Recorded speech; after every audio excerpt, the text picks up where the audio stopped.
Dubai बताया गया, Dubai में हूँ, एक इरफान सैयद आदमी के साथ में हूँ, ऐसा बताया मैं चित्री पुलिस थाने में। इरफान और उसका फोटो शेयर किया। इसके बाद चित्री थाने में से तो भी कुछ कार्रवाई नहीं हो पाई। सुरागों से मालूम पड़ा इरफान सैयद नाम के एक आदमी के साथ है कि मैं इसके साथ रह रही हूँ, मेरे को गुमराह कर रही है कि मैं आज आ जाऊंगी, न कल आ जाऊंगी, न 4 दिन बाद आ जाऊंगी करके आज 1 महीना हो गया मेरे को गुमराह कर रही है। आगे कुछ अपन जो चीज पूछते हैं उसका जवाब नहीं देती। अभी अभी आपने जिन्हें सुना वो एक पीड़ित पति है। ठीक उसी तरह जैसे अंजू के पति अरविंद इस वक्त पीड़ित है, ठीक उसी तरह जैसे सीमा हैदर के पति गुलाम हैदर इस वक्त पीड़ित है, उसी तरह ये जो मुकेश है वो भी गिड़गिड़ा रहे हैं, वो भी पीड़ित है कि उनकी पत्नी आखिर घर से कहकर जाती है कि वो मेडिकल जांच के लिए जाती है, लेकिन दोबारा घर पर नहीं लौटती, और जब वो फोन करते हैं तो फोन भी स्विच ऑफ करके बैठी रहती है, और वो इसके बाद जब व्हाट्सएप कॉल करते हैं तो वो रिप्लाई करती है, व्हाट्सएप कॉल का जवाब देती है, और 3 दिनों बाद वो व्हाट्सएप कॉल पर फोन करके कहती है कि मुझे तुम्हारे पास नहीं लौटना है, तुम जैसे हो खुश रहना, तुम्हें वैसे भी मुझसे बहुत दिक्कतें थी, मुझसे बनती नहीं थी, तो अब तुम खुश रहना, मैं बहुत दूर जा चुकी हूँ, अब मैं तुम्हारे पास दोबारा लौटना नहीं चाहती। दरअसल मामला राजस्थान के डूंगरपुर का है, जहां पर दीपिका अपने पति मुकेश और 2 बच्चों के साथ खुशी खुशी रहती थी। इसी दरमियान उसे कुछ बीमारी थी जिसकी वजह से वो गुजरात या उदयपुर जांच के लिए जाया करती थी, और घर खर्च के लिए मुकेश मुंबई में काम किया करते थे, और महीने 2 महीने में वो घर पर भी मुलाकात के लिए आ जाया करते थे। जब दीपिका अपने घर से लापता हुई, यानी वो घर से जब निकली मेडिकल जांच के लिए, उसके बाद वो दोबारा नहीं लौटती। मुकेश को फोन कर कहती है, घटना 10 जुलाई साल 2023 की है, जब वो फोन पर मुकेश को कहती है कि मैं मेडिकल जांच के लिए जा रही हूँ।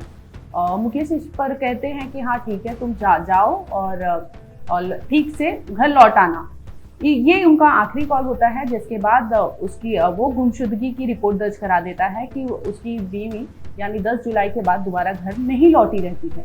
इसी दरमियान 13 जुलाई को मुकेश को व्हाट्सएप कॉल आता है उसकी बीवी की तरफ से, दीपिका की तरफ से, और वो फोन पर ही कहती है कि अब मुझे वापस दोबारा नहीं लौटना, तुम जैसे हो खुश रहना, मैं किसी और के साथ यहाँ आ चुकी हूँ, और यहाँ तक कि अपने बच्चों को भी वो छोड़कर विदेश भाग जाती है, किसी लड़के के पास चली जाती है, जिसके बाद अपने पति मुकेश को फोन पर यानी व्हाट्सएप कॉल के जरिए बताती है कि मैं तुमसे दूर आ चुकी हूँ, अब मैं तुम्हारे पास दोबारा लौटना नहीं चाहती। मुकेश काम के सिलसिले से मुंबई में रहा करते थे, और दीपिका राजस्थान के डूंगरपुर के किसी गांव में रहती थी और अपने 2 बच्चों का पालन पोषण वही करती थी, और मुकेश लगातार उनसे मिलने आया जाया करते थे, घर परिवार को देखा करते थे, लेकिन मुकेश को जरा भी अंदाजा नहीं था कि उनके पीठ पीछे उनकी बीवी का किसी और से चक्कर चल रहा था, जिसके वो भी भारत में नहीं, भारत के बाहर चल रहा था, जिसके बाद वो बीवी इन्हें मेडिकल जांच के बहाने से अपने घर से निकलती है, अपने बच्चों को पीछे छोड़ जाती है, जिसके बाद वो वहां जाती है और अपने प्रेमी के पास पहुंच जाती है। प्रेमी के पास पहुंचने के बाद वो अपने पति को व्हाट्सएप के जरिए ये मैसेज देती है कि मैं जहां भी हूँ खुश हूँ। हालांकि मामला अभी पुलिस के पास है, पुलिस जांच कर रही है कि फिलहाल दीपिका कहाँ है, उसका लोकेशन वो लोकेट कर रही है। वहीं पुलिस में भी दीपिका का कॉल आ चुका है, जब जांच कर रही थी पुलिस उसके नंबर को ट्रेस कर रही थी, तो ये एक दीपिका ने फ़ोन कर कहा कि मैं इस वक्त अपने प्रेमी के साथ हूँ, और उसने एक फ़ोटो भी शेयर की जिसमें उसका प्रेमी और वो दिखाई दे रहे हैं। इतना ही नहीं, मुकेश ने भी इस मामले पर खुलकर मीडिया से बात की है। आइए आपको सुनवाते हैं आखिर दीपिका के पति ने क्या कहा है उसके विदेश भाग जाने के बाद।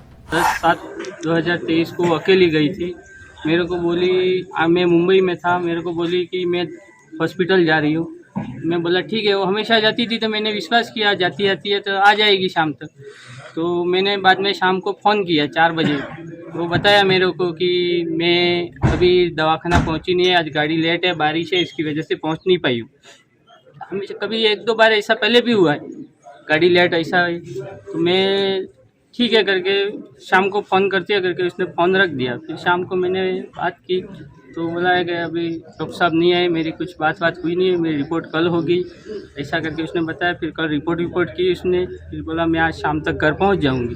फिर शाम को घर नहीं पहुंची, फिर मेरा कॉल भी उसने फिर रिसीव करना बंद कर दिया। फिर बाद में हुआ दूसरे दिन सुबह मेरे को कॉल आया, उसका सामने व्हाट्सअप कॉल आया लोकल कॉल लगा नहीं, व्हाट्सअप कॉल से उसने कॉल किया मेरे को। तो उसने मेरे को बता दिया कि मैं अभी इधर नहीं हूँ, मैं बाहर चली गई हूँ, ऐसा ऐसा करके उसने आगे बताया। तो मैंने रिक्वेस्ट की उससे बहुत, तो कुछ बात मानने को तैयार नहीं। फिर बाद में मैं एक दिन और राह देखी, मैं मुंबई से गाँव आया, एक दिन और राह देखी। फिर राह देखने के बाद मेरे को फोन आया कि मैं कल तक आ जाऊँगी। मैंने राह देखी, दूसरे दिन आके मेरे को कुछ दिलासा हुआ नहीं। मैंने 13 तारीख को फिर चित्री थाना में रिपोर्ट दर्ज की कि गुमशुदा करके ऐसा ऐसा करके। आज 1 महीना ऊपर हो गया, चित्री थाना से कोई मेरे को उसका सुराग और कुछ तफ्तीश नहीं हो रही है उसके बारे में। अभी मेरे को अभी इसे सुरागों से मालूम पड़ा इरफान सैयद नाम के एक आदमी के साथ है, गुजरात हिम्मतनगर नवानगर करके।